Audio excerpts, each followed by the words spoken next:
Vamos falar agora do desempenho da economia. Nós tivemos ontem a divulgação dos dados do comércio, de vendas pelo IBGE, e hoje foi a vez do setor de serviços, que apontou aí o quarto mês de recuperação, a quarta alta seguida, avanço de 1,8% em setembro, só que o setor ainda está 8% abaixo do patamar de fevereiro, período pré-pandemia, não é? E teve 4 meses de avanço, nesse período 13,4% de avanço.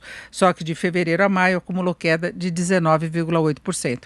Nós vamos falar sobre isso com Fábio Bentes, que é economista-chefe da Confederação Nacional do Comércio. Fábio, boa tarde. Boa tarde, Denise.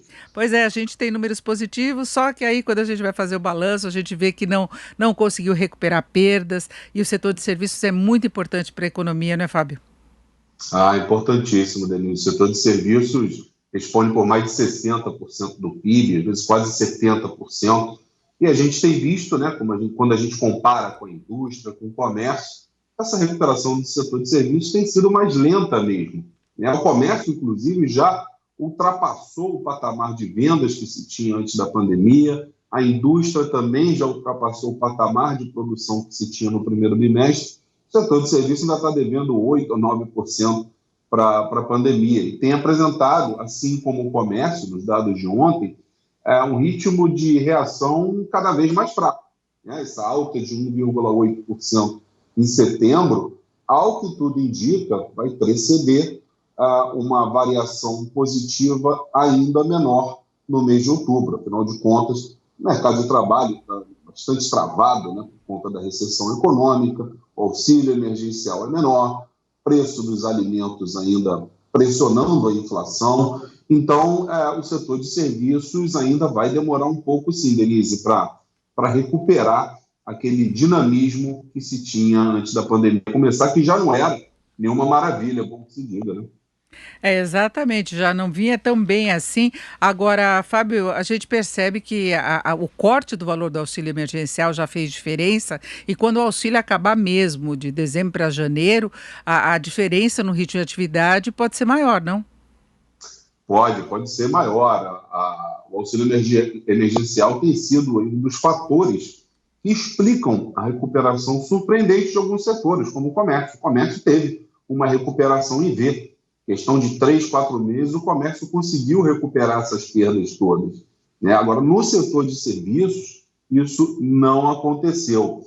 O auxílio emergencial, como todos nós sabemos, foi cortado pela metade, né, R$ 300. No ano que vem, nós não vamos ter auxílio emergencial, e toda essa celeuma ainda em relação à Bolsa Família, Renda Brasil. A verdade é a seguinte: para a economia e para o setor de serviços especificamente se recuperar, a gente vai ter que contar cada vez menos com esse tipo de auxílio, com esse tipo de muleta, né, para tentar reaver o dinamismo econômico. É, a gente vê que é um certo dilema do governo em relação a essa situação. Agora ele tenta buscar alternativas. Não, parece que não conseguiu uma fórmula para poder financiar o Renda Cidadão ou o Renda Brasil, e agora fala em microcrédito, não é, de uma forma aí mais substancial, em tornar permanente o Pronamp, outras linhas de crédito para tentar alavancar o desempenho melhor da economia, fortalecer o Bolsa Família, porque o governo vive o dilema entre dar estímulos e continuar dando oxigênio para a atividade econômica, e, por outro lado, seguir com o ajuste fiscal, que é fundamental para estabelecer confiança, credibilidade, estabilidade de mercado, não ver aí pressões maiores sobre inflação até, não é? É verdade, é muito difícil conciliar essas duas preocupações, né? Dar suporte a pessoas físicas e jurídicas e não comprometer o ajuste fiscal, né? Existe uma grande celeuma em relação à ampliação do Bolsa Família. Isso ainda não está definido, deve ser definido na semana que vem. A ideia é incorporar mais 3 milhões de pessoas ao Bolsa Família, que hoje já atende 14, 15 milhões de pessoas. O grande problema é como financiar isso, né? A gente sabe que, por conta da pandemia, as contas públicas que vinham, né, aos poucos se aproximando do equilíbrio antes da pandemia, com a Covid-19, a situação se inverteu, né? O auxílio emergencial hoje responde por mais da metade do déficit do governo. Então, é uma equação muito difícil de ser fechada, né? E o setor produtivo, de um modo geral, conta com o Pronamp, conta com esses programas para amenizar os efeitos da crise, antes que uma segunda onda venha. Esse é um cenário que não se descarta. O próprio ministro da Economia colocou hoje muito bem que a ideia, caso a gente passe por uma segunda onda, é reativar todos esses instrumentos para tentar mitigar os efeitos da recessão, que de certa forma funcionaram ao longo da primeira onda. O grande problema é o seguinte: as contas públicas vão ter fôlego para tudo isso? Essa é uma pergunta difícil de responder. Porque quando a gente pensa em crescimento da economia, mesmo que você tenha esse resultado de curto prazo, que é um estímulo importante, você ficar injetando recursos, em algum momento desanda, né? Provoca outros desequilíbrios que também comprometem o crescimento. É verdade. Está de olho muito nas expectativas para o ano que vem. A expectativa para o PIB é de uma alta de 3%, expectativa de inflação para o ano que vem também em torno de 3%. O grande problema é que essas expectativas elas se deterioram muito rápido. E a gente está vulnerável a essa deterioração das expectativas, seja pelo lado fiscal, seja pelo lado da magnitude do auxílio que vai ser dado às pessoas físicas e jurídicas. Então, a gente está numa sinuca de bico nesse momento, né?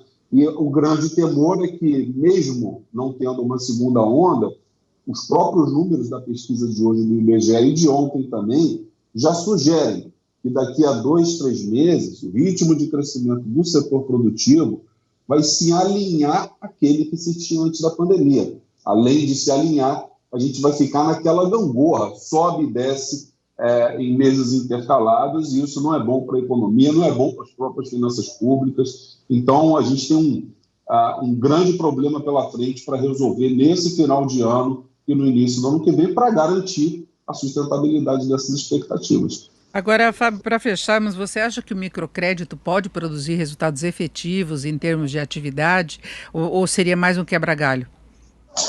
Eu acho que ele não resolve o problema, não, porque as empresas não estão tomando crédito. Claro, tem o lado dos bancos, o temor em se emprestar a pessoas físicas, a pessoas jurídicas, por conta da incerteza, mas tem o lado de cá do balcão. As próprias empresas não sabem qual vai ser o cenário de médio prazo. Isso é péssimo para a economia. Elas não demandam crédito, dentre outros motivos, lembrando que a taxa de juros no Brasil está num patamar muito baixo, por conta dessa incerteza. Então, vamos pegar o exemplo de uma pessoa física. Será que o sujeito vai estar empregado em abril, em maio do ano que vem, para honrar esse crédito tomado? E as empresas, elas vão estar operando a plena capacidade no ano que vem? O setor de turismo, só para voltar um pouco aqui nos dados de hoje, opera hoje com menos de 30% da capacidade. Será que o setor de turismo vai tomar microcrédito? Provavelmente não.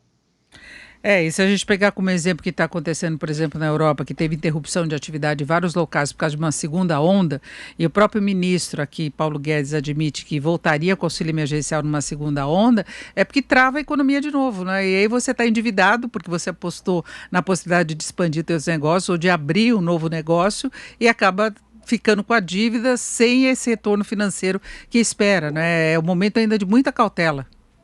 É verdade, é bom lembrar que o microcrédito é voltado, como o próprio nome diz, para micro e pequenos empresários. O micro e pequeno empresário, ele precisa da receita dessa semana para honrar o crédito que ele tem que pagar na semana seguinte. E o que a gente tem visto, especialmente no setor de serviços, é uma redução ainda de receitas bastante significativa.